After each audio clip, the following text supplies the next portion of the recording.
አክሽን ሰላም አድማጭ ተመልካቾቻችን እንደምን ሰንብታችኋል? በንስር ሚዲያ ላይ የምትገኙት የንስር እይታ ፕሮግራማችን ነው። ዛሬ በእንግሊዝ ፕሪሚየር ሊግ እንግዲህ የ17ኛ ሳምንት ፕሬዲክሽን ይዘን መተናል። እዚህ ስቱዲዮአችን ከኔ ጋር የሚቆየው በእግር ኳስ ብዙ አመት እንግዲህ በመደገፍ በመተንተን የሚታወቃል ጆሴ መስፍንን ይዘን ቀርበናል። ወደዛ ከመሄዳችን በፊት ግን ጆሴ እንኳን ደህና መጣ። እንዴት ነው? ሰላም ነው? እግር ኳስና ጆሴ እንዴት ነው? ቤተሰብ ማለት ይቻላል። እንግዲህ ወደ 17ኛ ሳምንት እንሄዳለን። በ16ኛ ሳምንት ያልተጠበቁ ውጤቶች ተመዝግበዋል። በተለይ ደግሞ 34 ጎሎችን ተመልክተናል። ዩናይትድ ባለቀ ሰዓት ይሄ ድራማዊ ክስተት ከሲቲና ከፉልሃም ጨዋታ በኋላ ሁለተኛው የአመቱ ምርጥ ጨዋታ ልንል እንችላለን። እንደዚሁም ደግሞ አርሰናል በወልቭስ በሁለት በራሳቸው ባስቆጠሩ ጎል አሸንፎ የመጣበትን መንገድ ተመልክተናል እና የ17ኛው ሳምንትስ ምን እንጠብቅ? 16ኛው ሳምንት ላይ አሁን እንደሚታወቀው የዩናይትድ ጨዋታ ሞስት ከፕሪሚየር ሊግ ውስጥ ከታዩ በዚህ ሲዝን በጣም ጥሩ እና ምርጡ ከሚባሉ ጨዋታዎች በጣም አንዱ ብለን ልናወጣው የምንችለው ነው። የወልቭስና አርሰናልንም እንደዛው አርሰናል በብዙ በወልቭስ የተፈተነበት ጨዋታ ነበረ። 17ኛ ሳምንት ያው ሞር ካለፈው ሳምንት ብዙ በጣም ከባድ ማቾች አሉበት ብዬ አስባለሁ። የማንቸስተርን ጨዋታ ልናነሳ እንችላለን። ፕላስ ደግሞ የነገውንም ከነገዎቹ መጀመር እንችላለን። ፕሬዲክሽኑ በነገራችን ላይ ነገ ኒውካስትል ዩናይትድ ከቼልሲ ጋር የሚያደርጉ ጨዋታ 9 ሰዓት ተኩል ነው የሚያደርጉት። ይህን ጨዋታስ ማን ሊያሸንፍ ይችላል? ኒውካስትል ከቼልሲ በነገራችን ላይ በካራባኦ ካፕ ሁሉም አሸንፈው ነው የመጡት። ቼልሲም ወደ ሩብ ፍጻሜ ገብተዋል። እንደዚሁም ደግሞ ቼልሲም ኒውካስትልም ከአርሰናል ጋር ይገናኝና ወደ ሰሚፋይናል የሚሄዱበት መንገድ አለና እንዴት እንመለከታቸው? እነዚህ ቲሞች ማን ሊያሸንፍ ይችላል? ኒውካስትል ሞር በጣም ከኳስ ጋር ባለው በጣም በጠበቀ ግንኙነት ሞር ዶሜን የሚያደርግ ነው። ካውንተራቸው ደግሞ በጣም ከሌላው ዩፒኤል ውስጥ ካሉ ክለቦች በደንብ ትራንዚሽኑ ፈጣን ነው ከሚባሉ ክለቦች አንዱ ነው። የማሪስካው ቼልሲ ያው በተወሰነ መንገድ እንደዚህ ማያዝ ሰስቴናብል የሆነ አቋም ባይኖራቸውም ግን የነገው ጨዋታ በብዙ ባላንስ ነው ብዬ አስባለሁ። ስለዚህ ግምት ለማን ሊያሸንፍ ይችላል? ግምት ኒውካስትል ባለሜዳ 3-2 ያልቃል ብዬ አስባለሁ። በኒውካስትል አሸናፊነት እንግዲህ በባለፈው ከሰንደርላንድ ጋር በዋተርሜድ ባስቆጠራት ድንቅ ጎል ራሱ ላይ በሰንደርላንድ ተሸንፈው ነው የመጡት እና ቼልሲ ማሸንፈው ነው የመጣው። ይህ ጨዋታ እንግዲህ እኔ ደግሞ በአቻ ውጤት ይጠናቀቃል የሚል እምነት አለኝ ማለት ነው። ሌላው እንግዲህ ምን የሚጠበቅ ጨዋታ አለ? ማንቸስተር ሲቲ ከዌስትሃም የሚያደርጉ ጨዋታ አለ።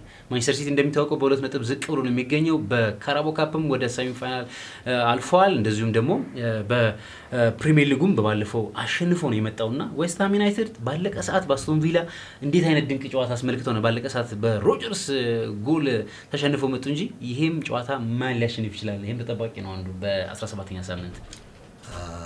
ያው ማን ሲቲ በጣም ፔፕ ከማደንቀው አንድ ነገር ሁሌም ቢሆን ከውድድሩ ግማሽ አካባቢ ከጨዋታ ከ15 ጨዋታዎች በላይ ሲኖር ራሱን እያደሰና በብዙ ራሱን ቢልድ አፕ እያደረገ የሚሄድ አሰልጣኝ ነው።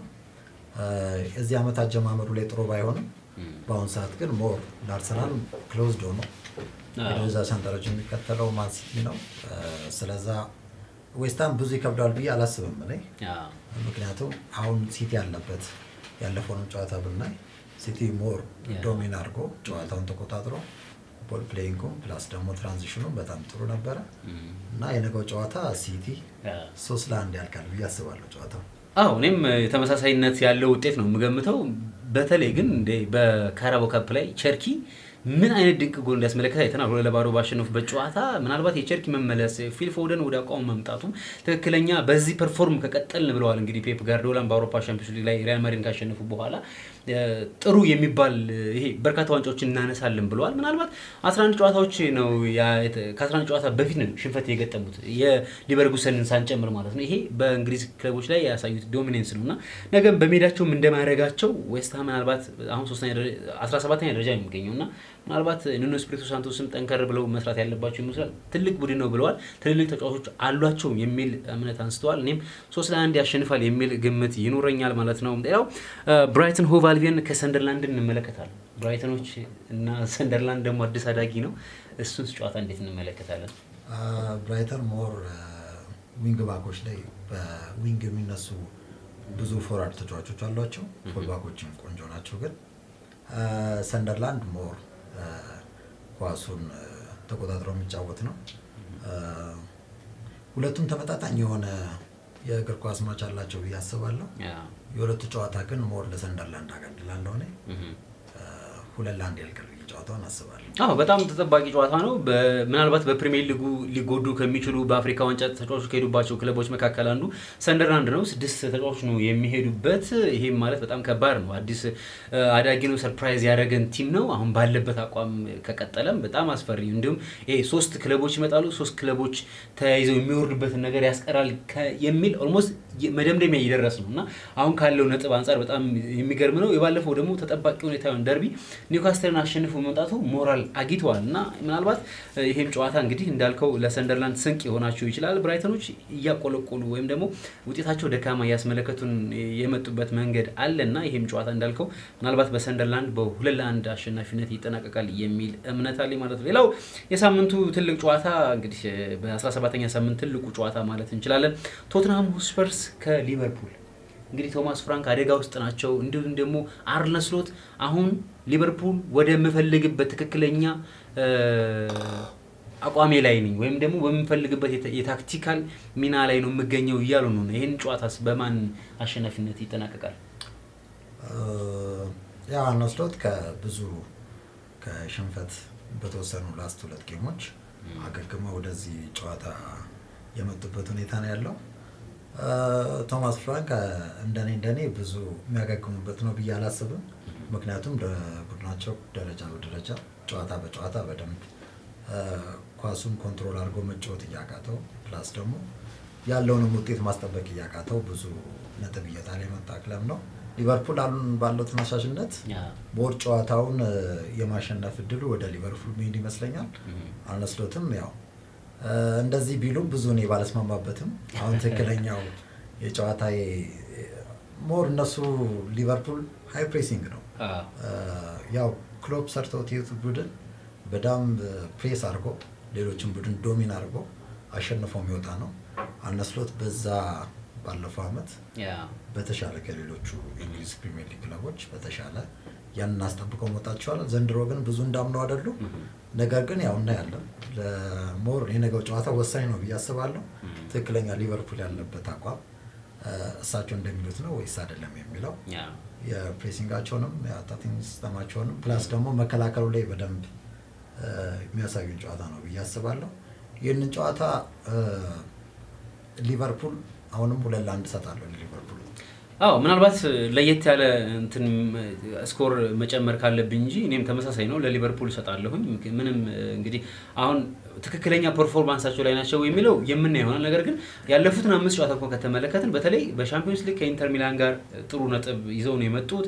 እንደዚሁም ደግሞ የሰንደርላንድ ናቸው ወጥተው በጣም የሚገርም ከሰንደርላንድ ጋር ከሊድስ ዩናይትድ ጋር 3-1 ያለቀበት ውጤት አለ። ምናልባት ያ ክፍተት ሊሆን ይችላል። ጥሩ ፐርፎርም አድርጓል። ከኢንተርን በጣም ወጋሚውን ቲም አሸንፈው ነው የመጡት። ብራይተንም እንደዚሁ 2-0 ባለፈው 16ኛ ሳምንት በእንግሊዝ ፕሪሚየር ሊግ አሸንፈው ነው የመጡት እና አሁን ምናልባት ለቶማስ ፍራንክ ራስ ምታት የሚሆኑት ሊቨርፑል ወደ ማንነቱ በመጣበት ሰዓት ማግኘታቸው ትክክል ላይሆን ይችላል። ምናልባት የራስ ምታት እሱ ነው። ስለዚህ ምናልባት ይህን ውጤት 3-1 ሊቨርፑል ያሸንፋል የሚል ግምት አለኝ ማለት ነው። እንግዲህ ሌላውም ተጠባቂ ጨዋታ እንግዲህ ብዙ ጨዋታዎች አሉ። ዋናው ግን የፕሪሚየር ሊጉ መሪ እንግዲህ አርሰናል ከኤቨርተን የሚያደርገው ጨዋታ ነው። ኤቨርተን በሜዳቸው በጣም ጠንካራ አቋም ያሉ ቲሞች ናቸው። ካደረጓቸውም ጨዋታዎች በአንድ ጨዋታ ብቻ ነው የተሸነፉትና ያንንም ስንመለከት ምናልባት ይህን ጨዋታስ ምን እንጠብቅ? ማን ሊያሸንፍ ይችላል? ሚኬል አርቴታ ከዴቪድ ሞይስ የብዙ አመት የፕሪሚየር ሊግ ልምድ ያለው አሰልጣኝ ከረንትሊ አሁን ዴቪድ ሞይስ ናቸውና ከፈርጉሰን ከአርሴን ቬንገር በመቀጠል ዴቪድ ሞይስ በርካታ ቁጥሮች አሏቸው። ከዛ ነው እነ ፔፕ ጋርዲዮላ እንዲሁም ደግሞ ራሳቸው ሚኬል አርቴታ እየተከተሉ ያሉት ማለት ከረንትሊ ትልቁ አሰልጣኝ ናቸውና ከዚህ ጨዋታስ ምን እንጠብቅ? የሞይስ ኤቨርተን ያው ከማንቸስተር ጋር ባረጋቸው ጨዋታዎች ሞር በሎ ብሎክ በደንብ ዲፌንድ አድርጎ ተጫውቶ ነጥብ ይዞ መውጣት የሚችል በሜዳው በተለይ በደንብ ነጥቦችን ይዞ መውጣት የሚችል ነው። በመከላከሉ ለአርሰናል እንደ ሌሎች ክለቦች ቀላል ነው ብዬ አላስብም። የሞይሱ ክለብ በዚህ ብዙ የሚታማ አይደለም። አንዳንድ የራሱ ችግሮች ቢኖሩትም ከክንፍ የሚነሱ ክሮሶች ከእንደገናም ደግሞ የመከላከል ሲስተማቸው በአምስት ተከላካይ ሲከላከሉ ሲያጠቁም እንደዚሁ ዊንግ ባኮች ተጨምረው የሞይሱ ሞር በመከላከሉ ጥሩ ነው ብዬ አስባለሁ። ሚኬል አርቴታ ግን ያ ፕሪሚየር ሊጉ አሁን መሪም ከመሆኑ አንጻር ከእንደገናም ጨዋታ ሲስተሙ የአርቴታ ከጊዜ ወደ ጊዜ በብዙ ክለቦች ከሪያል ማድሪድም ባየነው ከሌሎችም ጋር ባየነው ጨዋታዎች ሞር ፕሩቭ እያደረገ ራሱ ከጋርዲዮላ ከወሰደው ኢንፍሌሽን በደንብ ወደ ራሱ ከለር ወደ ራሱ ሂደት ውስጥ እየመጣ ያለ አሰልጣኝ ነው። ስለዚህ አርቴታ የነገውን ጨዋታ አርሰናል ብዙ ቻሌንጅ ቢያጋጥመው ግን ሞር ወደ አርሰናል አጋደላለሁ እኔ። ስለዚህ አርሰናል 3-1 ያልቃል ብዬ አስባለሁ ጨዋታው። ስለዚህ ጎል ይቆጠርበታል የግድ ነው አይደለ? አዎ ተመሳሳይነት ያለው ምናልባት ይሄንን ጨዋታ በክሊንሺት ይዞ ይጣል የሚል እምነት አለኝ። ለምን ሲባል ኤቨርተኖች ሰሞኑኛ የአምስት ጨዋታ እንኳን ስንመለከት 3ቱን አሸንፈው በሁለቱ ተሸንፈዋል። በተለይ ከቼልሲ ጋር በነበራቸው ጨዋታ ጋርናቾ ደምቆ ባመሸበት ጨዋታ ሌሎችም እንደዚሁ። ግን እሱ አይደለም ዋናው ፖይንቴ። ምናልባት ኢድሪስ ጋና ጎይ እንደዚሁም ደግሞ ሴኔጋላዊ ተጫዋቾች ወደ አፍሪካ ዋንጫ ከሄዱባቸው ተጫዋቾች መካከል አንዱ ሊቨርፑል ነው። የሚጎዳ ተጫዋች አለበትና ሁለቱ በተለይ ደግሞ የአጥቂ ስፍራና የአማካይ ስፍራ ናቸውና እነሱን ማጣቱ ትንሽ ሊጎዳው ይችላል የሚል እምነት አለኝ። በአንጻሩ አርሰናል ምንም አይነት የአፍሪካ ፓርቲሲፔት የሚያደርጉ ተጫዋች የለውምና ይህን ጨዋታ አርሰናል 2-0 ያሸንፋል የሚል እምነት አለኝ። እንግዲህ ከዚህ የተለየ እንኳን በርካታ ጎሎች ሊቆጠሩበት ይችላሉ። ሌላው የመጨረሻው የምንመለከተው ጨዋታ አስቶን ቪላ ከማንቸስተር ዩናይትድ የሚያደርጉት ጨዋታ ነው። እንግዲህ በቪላ ፓርክ ነው የሚገናኙት። ሰሞኑኛ ውጤታቸው ማንቸስተር ዩናይትድ 4 ጎል ተቆጥሮበት አቻ ተለያይቶን የመጣው በእርግጥ ከተሸነፈ ቆየት ብሏል። እንደዚሁም ደግሞ አስቶን ቪላዎች ዌስትሃም እንግዲህ 3-2 ያሸነፉበት ጨዋታ እጅግ የሚገርም ነው። ሞርጋን ሮጀርስ እንደ አዲስ የተወለደበት ጨዋታ ነውና ያለፉትን ጨዋታ እንኳን 5 ጨዋታዎች አስቶን ቪላ ማሸነፍ አቅቶታል። ዩናይትድን በደከመበት እንኳን ዩናይትድ ኃያልነቱን ያሳየበት ያለው አንዱ ከአስቶን ቪላ ጋር ነውና ይህንን ጨዋታስ እንግዲህ መቼ በነገራችን ላይ እሁድ የሚከናወን ጨዋታ ነው። ብቸኛው እሁድ የሚከናወን ጨዋታ አስቶን ቪላ ከማንቸስተር ዩናይትድ ነውና ይህንን ጨዋታስ ማን ያሸንፋል? ጆ አሁኑ የቪላ አቋም በእርግጥ እንዳለፉት የላስት 5 ማቾች እንዲሁ ፕሬዲክት የምናደርገው አይደለም። በእርግጥ ያለፉት 5 ማቾች ማንቸስተር ሙሉ ለሙሉ ዶሚን አድርጎ ያልተሸነፈበት ጨዋታ ነው ከቪላ ጋር ያደረገው ጨዋታ። ኡናይ ኤምሬ በእውነቱ እኔ ፐርሰናሊም በደንብ ማደንቃቸው ከእንደገናም ደግሞ ሲከላከሉ ሲያጠቁ በደንብ ቦል ዊኒንጋቸውም ከእንደገና የተጫዋቾቹ እያንዳንዱ ያላቸው ፓሽኔትም በጣም ጥሩ ነው ብዬ አስባለሁ። ከመሪው አርሰናልም በ3 ነጥብ ርቀው ሶስተኛ ደረጃ ናቸው። በዩሮፓ ሊግ ሶስተኛ ደረጃ ናቸው። ቀላል ተጋጣሚ አይደሉም። የማንቸስተር የሩበን አሞሪም ማንቸስተር ያው የዚህ 3-4-3 ፎርሜሽን በብዙ እያስተቸው እያሰማቸው ያለው ሩበን አሞሪም ግን አይ ቲንክ በሩመር ደረጃ የፎርሜሽናቸው ሊለውጡ ይችላሉ የሚል አንዳንድ ዜናዎች እየወጡ ነው ሰሞኑን ከ3ቱ የአፍሪካ ተጫዋቾች ከቡድኑ መለየት የተነሳ። ስለዚህ ይህ ማች በጣም ቆንጆ ጨዋታ ነው ብዬ አስባለሁ። ስለዚህ ማን ያሸንፋል? እኔ ለማንቸስተር ነው የምሰጠው። ስለስንት ያልቃል? ማንቸስተር ጎል ይገባበታል፣ ግን ጨዋታው 2-1 ያልቃል ብዬ አስባለሁ። ዩናይትድ 2-1 ይህን ጨዋታ እንግዲህ ከብዙ አንግል ነው ያለው። በአውሮፓም በእንግሊዝም ካሉ ክለቦች እስካሁን ያልተሸነፈው ብቸኛው ማለት ይችላል ከአርሰናል ቀጥሎ። በእርግጥ አስቶን ቪላ ዶሚኔንስ አድርጓል በሁሉም ውድድሮች። ከተሸነፈ 9 ጨዋታ አልፎታል ማለት ነው። በጣም ዶሚኔንስ አድርጓል።